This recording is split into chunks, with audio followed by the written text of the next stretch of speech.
Assalamualaikum warahmatullahi wabarakatuh. Perkenalkan, nama saya Muhammad Nabila. Saya mahasiswa Stikes kelas transfer. Saya di sini akan melakukan tindakan pengukuran tekanan pena sentral atau CPP. CPP pengertiannya adalah tekanan pada pena sentral secara langsung merefleksikan tekanan atrium kanan sebagai gambaran beban awal jantung kanan atau tekanan right ventricle pada akhir distolik atau informasi status volume cairan. Untuk alatnya namanya CPC atau kateter polietilen yang dimasukkan dari pena tepi sublakeal jugularis sehingga ujungnya berada di atrium kanan.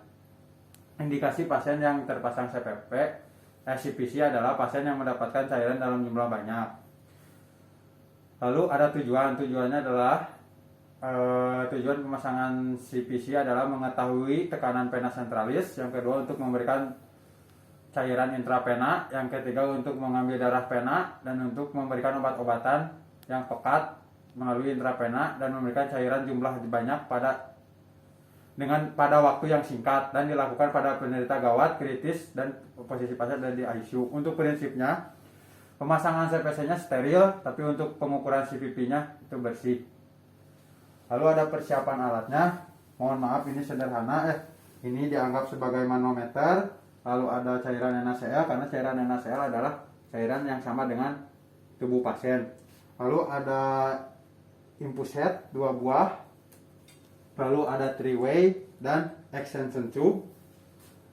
Nah, untuk langkah selanjutnya yaitu untuk pelaksanaannya, yang pertama berat cuci tangan. Cuci tangan 6 langkah. Lalu memakai sarung tangan.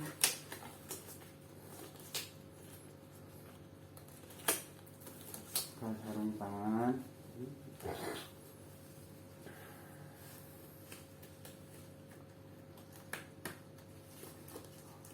Lalu kalau misalkan ada sampiran, menutup sampiran lalu menjelaskan ke keluarga, Bapak, Ibu, saya akan mengukur tekanan pada CPP si Bapak yang terpasang CPC. Lalu mengatur posisi pasien. Dengan posisi supinasi atau head up 30-45 derajat. Nah, lalu kita tentukan plebo sticknya dengan cara mengukur. Nah, Pak dibuka bajunya. Nah, dari ICS 4 ditarik ke samping sampai ke mid aksila.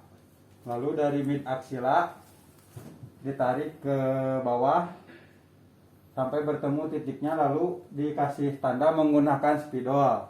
Nah, untuk tanda ini tidak akan berubah ya. Nah, setelah ini lalu kita cek apakah CPP-nya atau saluran CPP-nya masih bagus atau tidak dengan cara, nah ini ada 3-way untuk ke manometer ditutup ya, seperti ini tidak ada aliran yang masuk, dan ini aliran masuk, dan ini cairan yang masuk juga. Lalu kita tes.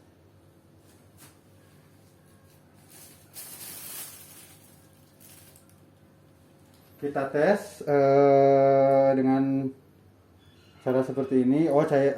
Berarti pena CPP-nya masih bagus, masih lancar. Lalu yang kedua, kita mengisi manometer untuk mengetahui tekanan pada CPP-nya berapa, seperti ini. 3-way-nya untuk ke pasien ditutup karena di sini tidak ada saluran. Lalu dialirkan. Nah, ini berhubung manometernya seperti ini. Di sini ada tekanan, ada angka 0. Di sini ke bawah tekanan negatif, ke atas tekanan positif, dialirkan. Lalu jangan sampai meluber karena nanti akan terjadi kontaminasi. Nah setelah itu lalu kita alirkan dari manometer ke penanya dengan cara menutup cairan infusnya seperti ini. Nah ini untuk mengetahui seberapa tekanan yang ada dalam manometer. Lalu jika si manometernya naik turunnya sedikit, itu bisa dinyatakan bahwa tekanan manometernya seperti itu. Setelah selesai, lalu kita tutup saluran manometer ke pasien dan alirkan cairan infus sesuai advis yang tertera advis dokter. Nah, baik, langsung kontrak lanjutan kepada keluarga pasien bahwa saya, ibu, bapak, saya sudah melakukan pemeriksaan pada yang terpasang infus CPP-nya. Untuk selanjutnya saya akan kembali lagi untuk memberikan obat. 5 menit kemudian saya akan kembali lagi untuk memberikan obat, lalu membersihkan alat dan pamitan. Wassalamualaikum warahmatullahi wabarakatuh.